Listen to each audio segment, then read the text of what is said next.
Hi guys, ఇంకో రివ్యూతో మళ్ళీ మీ ముందుకు వచ్చాను. వీడియో లాస్ట్ వరకు చూసి నచ్చితే ఒక లైక్ వేసుకోండి. దినేష్ ప్రసాద్ అనే ఒక కుర్రాడు అప్పుడప్పుడే ఇండస్ట్రీకి ఎంటర్ అయి విశ్వక్సేన్గా పేరు మార్చుకొని అవకాశాల కోసం ఎదురు చూస్తుంటే విద్యాధర్ అనే ఇంకో కుర్రాడు అతడి బృందం కేవలం 25 లక్షల రూపాయలు చేతిలో పెట్టుకొని ఇతన్ని హీరోగా పెట్టి 6 ఏళ్ల కిందట మొదలుపెట్టిన సినిమా గామి. కానీ మూవీ టీం విజన్, తపన, టాలెంట్, వారు పడే కష్టాన్ని చూసి కొంతమంది క్రౌడ్ ఫండింగ్ ద్వారా అమౌంట్ అడ్జస్ట్ చేశారు. ఎన్నో కష్ట నష్టాల కోర్చి ఏళ్ల తరబడి ప్రీ ప్రొడక్షన్ జరుపుకున్న గామి ఈరోజు విడుదలైంది. ఈ సినిమా టీజర్ అండ్ ట్రైలర్ ఒక సెన్సేషన్ క్రియేట్ చేసే విధంగా అనిపించాయి. ముఖ్యంగా విజువల్స్ హాలీవుడ్ మూవీస్ రేంజ్లో ఉన్నాయని మూవీ టీంని అందరూ ప్రశంసించారు. ఒక విధంగా ఎలాంటి చలనం లేని ఈ సినిమాని ట్రైలర్ అమాంతం పైకి లేపింది. అలాంటి సినిమా మంచిగా థియేటర్లో దక్కించుకొని చాలా గ్రాండ్గా ఎన్నో అంచనాలతో రిలీజ్ అయింది. మరి మూవీ ఎలా ఉందో మన రివ్యూలో తెలుసుకుందాం పదండి. ముందుగా స్టోరీ విషయానికి వస్తే హీరో శంకర్ ఒక విచిత్రమైన డిసీజ్తో సఫర్ అవుతుంటాడు. మనిషి తనని ముట్టుకున్నా సరే తట్టుకోలేడు, అంత సాఫ్ట్గా ఉంటాడు, అంటే శరీరం అన్నమాట. ఇక తన సమస్యకి హిమాలయాల్లో పరిష్కారం దొరుకుతుందని చెప్పడంతో హిమాలయాలకి బయలుదేరతాడు ఆ మెడిసిన్ కోసం.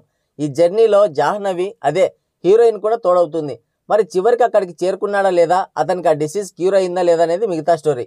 ఈ మూవీ చూసిన తర్వాత ఫస్ట్ నాకేమనిపించిందంటే చెప్పడానికి కొంచెం ఇబ్బందిగా ఉంది. వాళ్ళు సినిమా కోసం పడ్డ కష్టాన్ని చూసి, కానీ తప్పడం లేదు.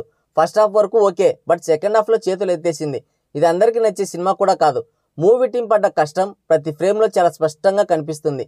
కానీ విజువల్స్పై పెట్టిన ఎఫర్ట్ క్యారెక్టర్స్పై పెట్టలేదు. శంకర్ కాకుండా ఇంకో 2 స్టోరీస్ ప్యారలల్గా రన్ అవుతుంటాయి.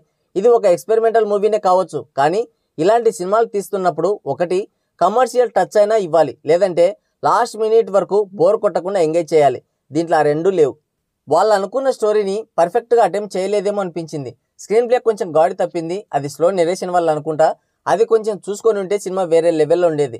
ఇలాంటి slow narration and experimental movies మన తెలుగులో పెద్దగా వర్కౌట్ అవ్వవు. ఖచ్చితంగా మన ఎలిమెంట్స్ మనకు ఉండాల్సిందే. మూవీలో అలాంటి సీన్సే లేవా అంటే ఎస్ ఉన్నాయి. ముఖ్యంగా interval scene and lion action sequences చాలా బాగున్నాయి. ముఖ్యంగా ఆ లయన్ విఎఫ్ఎక్స్ అయితే అద్దిరిపోయింది. వాళ్లకున్న బడ్జెట్లో ఇలాంటి విఎఫ్ఎక్స్ అంటే మాటలు కాదు. ఇక విజువల్స్ గురించి చెప్పాల్సిన పని లేదు. టాప్ నాచ్, అసలు చాలా రియలిస్టిక్గా ఉన్నాయి. అంటే మనం అక్కడే ఉండి చూస్తున్నట్లు ఉంటాయి. నిజంగా వాళ్ళకి ఇంకా బడ్జెట్ ఇచ్చుంటే హాలీవుడ్ రేంజ్లో చూపించే వాళ్ళేమో. అంతా బాగుంది, కానీ ఇక్కడ వచ్చిన చిక్ ఏంటంటే మూవీలో ఉండే క్యారెక్టర్స్ మనకి కనెక్ట్ అవ్వవు. ప్యారలల్గా రన్ అయ్యే దేవదాసి అండ్ ల్యాబొరేటరీ స్టోరీస్లో ఉన్న ఎమోషన్ మనకి ఎక్కదు. ఆ క్యారెక్టర్స్కి స్కోప్ ఉన్నా కానీ వాటి ఇంపాక్ట్ మనపై క్రియేట్ చేయవు. ఎమోషన్కి ఎక్కువ స్కోప్ ఉన్నా కూడా స్టోరీ పరిధి అక్కడి వరకే ఉండడంతో ఆ ఎమోషన్ అనేది డిస్కనెక్ట్ అయిపోయింది. ముఖ్యంగా సినిమాటిక్ లిబర్టీస్ ఎక్కువ తీసుకున్నారు. ఎంత సినిమా అయినా సరే మరి ఇంతనా అనిపిస్తుంది. అంటే వేరే మూవీస్లో ఇంతకంటే ఎక్కువే తీసుకున్నారు కదా అంటే ఎస్ తీసుకున్నారు, కానీ ఆ ఎమోషన్స్తో మనల్ని కనెక్ట్ అయ్యేలా చేయాలి అండ్ ఆ క్యారెక్టర్స్తో మనం జర్నీ చేసేలా చేయాలి. ఆ సినిమాటిక్ లిబర్టీకి మనం కాంప్రమైజ్ అయ్యేలా చేయాలి. కానీ ఇక్కడ అలాంటివి ఏమీ లేవు. ఇక పర్ఫార్మెన్స్ విషయానికి వస్తే విశ్వక్సేన్ ఆ క్యారెక్టర్కి తగ్గట్లు బాగా చేశాడు, కానీ ఎందుకు ఆ క్యారెక్టర్ అతనికి సూట్ అవ్వలేదనిపిస్తుంది. అంటే మేకప్ కావచ్చు, ఆ గెటప్ కావచ్చు, అంత కన్విన్సింగ్గా ఉండదు. మిగతా వాళ్ళు కూడా బాగానే చేశారు, కానీ మనం ముందుగా చెప్పుకున్నట్లు ఆ క్యారెక్టర్స్కి మనం కనెక్ట్ అవ్వకపోవడం వల్ల అంతగా అనిపించదు. సో ఓవరాల్గా మూవీ ఎలా ఉందంటే experimental and different movie, but emotionally very difficult.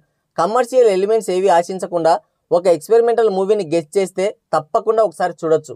So ఇది రివ్యూ. ఈ రివ్యూ పైన మీ అమూల్యమైన అభిప్రాయాన్ని కింద కామెంట్ సెక్షన్లో కామెంట్ చేయండి. మరో ఇంట్రెస్టింగ్ వీడియోతో మళ్ళీ కలుద్దాం. Thank you, take care, bye bye.